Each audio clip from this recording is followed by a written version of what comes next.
Welcome to PatsCast. I'm Brad Whitaker. What a relief. New England Patriots new head coach Jerod Mayo appeared on WEEI's The Greg Hill Show on Monday, striking a very different tone from what we're used to in New England. Looking beyond just the charisma of Jerod Mayo, which he brings relative to the grumpy Bill Belichick, Mayo made a statement that I find to be a major relief, and I think most Patriots fans do, after seeing the last decade of Belichick making value acquisitions that don't tend to pan out. Mayo told the WEEI crew the Patriots are ready to burn some cash this offseason to help with the rebuild. They currently have about $69 million in cap space, depending on how you crunch the numbers. I've heard some people say like 64, 65. I've seen it as high as 69, 70, but they're somewhere in that range. Now, that number could grow quite significantly. It could jump as high as $82 million if the Pats decide to cut J.C. Jackson, which is a no-brainer in my opinion. But you could still bring back J.C. Jackson at a smaller contract if you restructure his deal. He's not worth 13 plus million. I don't think any team in the league is going to pay anywhere near that number for J.C. Jackson because he was a real failure with the Los Angeles Chargers at that big contract that he signed there. Went back to New England, had his ups and downs this season, but certainly has contributed a lot more in New England than he did in LA, and we know what JC did before he went to the Chargers when he was with the Patriots. You're not going to spend $13 million for Jackson. Maybe you can restructure that and bring him in for a lot less, or you just cut him completely and you get that 13 plus million in additional cap space. Additionally, if you cut JC Jackson, you could also cut Adrian Phillips and Lawrence Guy. Those would be big losses, so I'm not saying the Patriots should necessarily do that, but you cut J.C. Jackson, Phillips, and Guy, then the cap space would jump somewhere to around 90 to 95 million, and then you got a ton of cash to spend. But either way, right now the Patriots are just shy of about 70 million in cap space, will likely grow if they cut some or all of those guys. So there are a lot of great opportunities in the free agent market, particularly at the positions where the Patriots really need a lot of help. And we got a lot of big money targets. We know where their weaknesses are. And another relief is Jerod Mayo is willing to admit those weaknesses. He has said, look, we're weak at quarterback, we're weak at wide receiver, and we're weak at tackle. We've been saying this for years now. I know we thought Mac Jones would be the guy, but we've been talking about the receiver and tackle positions for a few seasons now, right? And it's nice to see Mayo actually acknowledge that. I would expect the Pats to really target those positions either in free agency or the draft, perhaps both. But it's nice to see a different philosophy compared to Belichick, who basically says, hey, we're going to take the best player we think is available, regardless of if it's at a position where we have a lot of depth. I know we have a hole here, but we can get a guy who's really good here, even though he might be fourth on the depth chart after we acquire him. Luckily, Mayo does not have that philosophy, and he wants to plug the real holes in the roster. So let's get to this list of potential dream free agents the Patriots should sign, and it starts with Michael Onwenu. Mike Cadlick, a lot of this list is going to come from him at WEEI. I encourage you to check him out on X. He really breaks this down a lot more, but that's where I pulled a lot of these numbers from. So let's break it down. Michael Onwenu obviously started the season at right guard, eventually moved to right tackle. Clearly, Belichick, expecting to stay with the Patriots after this past season, did not want to pay Onwenu. So he kept him at right guard longer than he should have because he knows the moment Onwenu goes to right tackle and plays well, you're going to have to pay him a high number in the offseason. If you do bring back Onwenu, Cadlick puts him at about 4 years at $14.5 million a year. I think realistically it's going to be much higher than that. You're looking at about 17 to 18 million for a good young tackle guard hybrid, which Onwenu is. He is a sure thing right tackle, though, for the Patriots if they are unable to really reinforce that offensive line. And if you put him at right guard, you're pretty damn good at that position as well. I think bringing back Michael Onwenu is a no-brainer. He could be franchise tagged But I think because he's developed really well in this system, he's one of the best young offensive linemen on the market. You gotta make Onwenu the number one priority this offseason, and that's gonna cost you somewhere between 15 to 18 million a year. Sign him to a 4-year deal, and then you don't have to worry about it. I think that makes a lot of sense.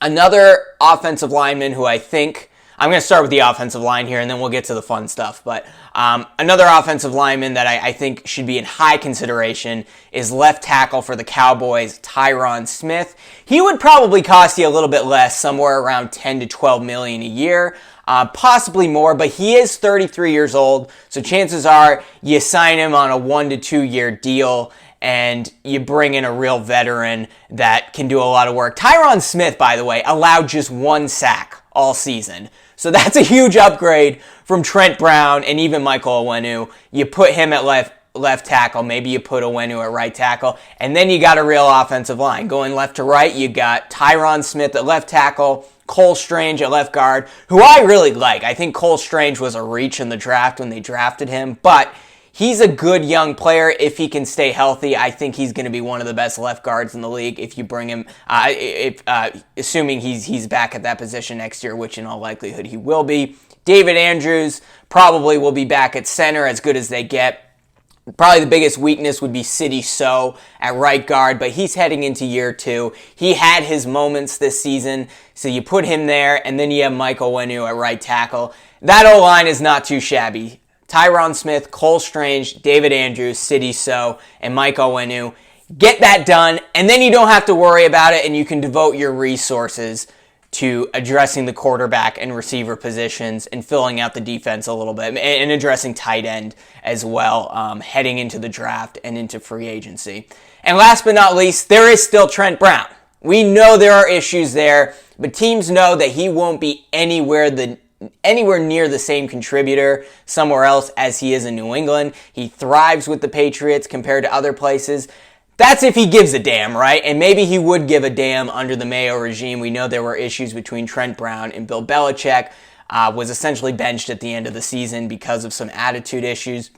That said, he's still only 30 years old. You may be able to bring him back for 2 to 3 years for about $8 million, maybe $10 million, somewhere in that range. Again, a big risk, but a Trent Brown who cares is one of the best tackles in the NFL. Maybe you get all 3.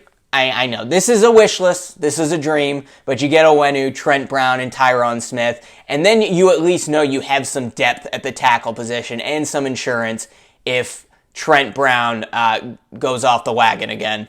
Hopefully that doesn't happen. I'm not a fan of re-signing Trent Brown, but if you can get him at $18 million for a couple of years, really work with him. Hopefully his attitude is a little bit better with Jerod Mayo. That's not a bad deal, right? But let's shift to the most important skill position other than quarterback, which is wide receiver. I have 3 names here that would be guarantee hits in New England, and that starts with 26-year-old Michael Pittman Jr. of the Indianapolis Colts. He's a huge name. I'd say a top 10 wide receiver easily in the NFL. For Pittman, you're looking at about $22 million a year. He'd be your number 1 guy instantly, but here's the thing with Pittman. He's already the number 1 guy in Indianapolis, so I'm not sure why he would want to go to New England. They probably want to bring him back, especially with Anthony Richardson coming back, who played very well before they got injured. I would not expect him to be available, but if they have a shot at Michael Pittman, that is absolutely a slam dunk. Then there's 25-year-old T. Higgins of the Bengals, perhaps a top 15 receiver, maybe top 10, depending on how you slice it. He may be wanting to be a number 1, which he is not in Cincinnati because they have Jamar Chase. He's going to cost you somewhere in that range of 20 to 23 million as well.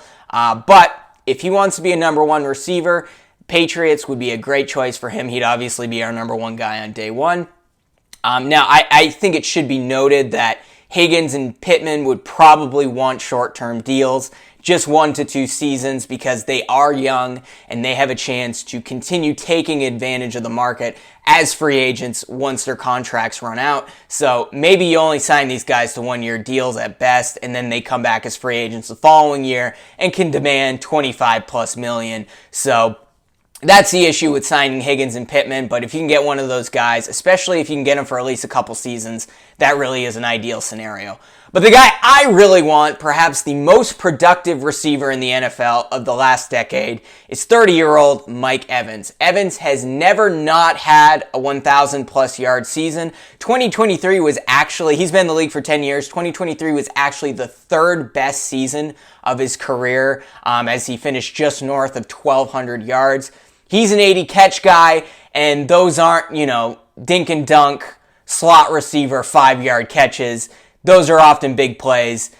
You're gonna get a lot of production from Mike Evans. Now, at an older age, he's probably looking for a long-term deal, maybe 3 to 4 years, in the range of 20 to 24 million. And he does have a bit of an injury history, but in spite of that, he still has continued to produce 1,000-plus yard seasons. You get Mike Evans, you're good at that position for a little while. Pair him with Demario Douglas at the slot. Bring back Kendrick Bourne, ideally Hunter Henry. There's also Dalton Schultz, who had a really good season with the Texans. Maybe you have a shot at him. There's also Mike Gesicki, who did a few good things. I think suddenly you have a pretty good receiving core, but I would really love to see Mike Evans come in because you could get him for a longer deal. Still going to cost you, but you know you're going to get that production, and you're going to be set at that wide receiver number 1 spot for years to come. And that's really what you want, especially if you do intend to bring in a young quarterback. Now, it's possible some or all of these guys I mentioned are franchise tag, particularly Michael Pittman, particularly T. Higgins. They're going to want to bring those guys back. Mike Evans could be franchise tagged as well. But at his age, he may be looking for a longer deal. He may be your best shot. And I certainly would not complain if you brought him to New England. Then there's quarterback, and obviously the big name out there in free agency this season is Kirk Cousins. Now, he is 37 years old, and he's coming off of an Achilles injury, which may lead to some value if you do want to sign Cousins. Maybe you could get him at 2 years, $30 million a pop. It might be somewhere between $30 and $40 million. That said, I'm not expecting him to be available. The Vikings have expressed that they would like to bring him back. Cousins also said he wouldn't want to turn down the opportunity to play for the greatest coach of all time. So Atlanta is a strong possibility if Bill Belichick does indeed sign there, which all indications are pointing to Belichick going to the Falcons at this point. Wouldn't be shocked to see Belichick spend and get a real competent quarterback like Kirk Cousins. But if the Patriots can at least get an interview, make their pitch, you're going to be okay at the QB position, at least for a couple seasons, having Kirk Cousins there. Again, another pocket passer, but moves around the pocket well, still has good footwork, competent, goes through the progression, everything you want in a quarterback. Kirk Cousins is going to bring. He's going to be that Mac Jones prototype, but with a real arm and being able to not, be a total head case when bleep hits the fan. If you got a shot at Cousins, go after him, but like I said, I'm expecting him to either re-sign with the Vikings or maybe even consider going with Bill Belichick to Atlanta. Last but not least on my list, and this is the biggest reach of all, and you're all going to call me crazy for this, it's Tom Brady. Yes, I know. He's probably not going to come back, and he's probably going to be in the Fox broadcast booth as the color commentator for years to come. But hey, why not give him a call, right? It's worth a phone call. You could probably bring him in on a high-value $25 million deal. That's all he wanted in New England was a $25 million a year deal. Patriots wouldn't give it to him. They wouldn't give him anything north of $20 million. Now you have Jerod Mayo there. Brady would not have to deal with Bill Belichick. You know Brady has that itch. He was already talking about unretiring in 2023 before his pals threw him a retirement party and forced his hand a little bit. But again, it's a long shot, but Robert Kraft, at least give him a call, right? And just see, hey, we got Mayo here. You don't have to deal with Belichick. I think the culture is going to be a little more friendly, a little more player-friendly. Why not bring the shit back together, bring the gang back together one more time, and bring you in for a year. Then you can draft a guy like J.J. McCarthy, another Michigan guy, have him learn and develop behind Brady for a season. It's at least worth a phone call, right? Mayo, Robert Kraft, give him a call, see if he's interested, and hey, if you do that, then you can take Marvin Harrison Jr. at 3rd overall, give Brady the weapons he needs, and he's still got a ton of money to spend on other receiver free agents. Maybe that would help recruit Mike Evans to the team as well, reinforce that offensive line, and you give it another shot with Brady. I don't think it's going to happen again, but would be really fun, right? I mean, that's kind of the dream scenario, but not expecting it to happen. So as mentioned on the podcast yesterday, Nick Caley interviewed for the offensive coordinator position on Monday. He was the tight ends coach for the Patriots for quite a few seasons, spent the last year with the Rams as their tight ends coach. Zach Robinson is interviewing today. There is a lot of demand out there for Robinson, so I would not expect him to be the offensive coordinator. He is likely going to also interview for the Steelers and Raiders job, and he also completed an offensive coordinator interview with the Chicago Bears already. So those three teams are in the mix, along with the Patriots. I would expect Robinson to go to one of those teams, but if the Patriots want to bring him in, they're going to move quickly. He is interviewing today. Check out yesterday's podcast if you want to learn a little bit more about Robinson and Nick Caley. I broke that down a lot more, but they are the two top candidates as of this moment. But another candidate was added to the list today. He is interviewing today, and that is Dan Pitcher, the quarterbacks coach for the Cincinnati Bengals. He's been the QB coach since Joe Burrow was drafted in 2020, perhaps playing the biggest role in Burrow's development. Really, there's nothing but great things to say about Dan Pitcher. You saw that leap Burrow made from year one to year two. He also has some front office experience as a scout with the Colts, so he could also play a major role in selecting a quarterback for the Patriots. So, look, you're bringing in a young QB. You have Dan Pitcher, who is ready for an offensive coordinator job right now. That really is kind of a perfect situation. Now, Pitcher does have OC interviews also with the Raiders and the Saints this week. I would also expect the Bengals to want to bring him back and promote him from QB coach to offensive coordinator, with Brian Callahan, their 2023 offensive coordinator, going to the Tennessee Titans yesterday. So it's very possible he's not available and the Cincinnati Bengals simply want to promote him in-house. But could be any of those four teams, the Titans, the Raiders, the Saints, and the Patriots. He's interviewing with the Pats today.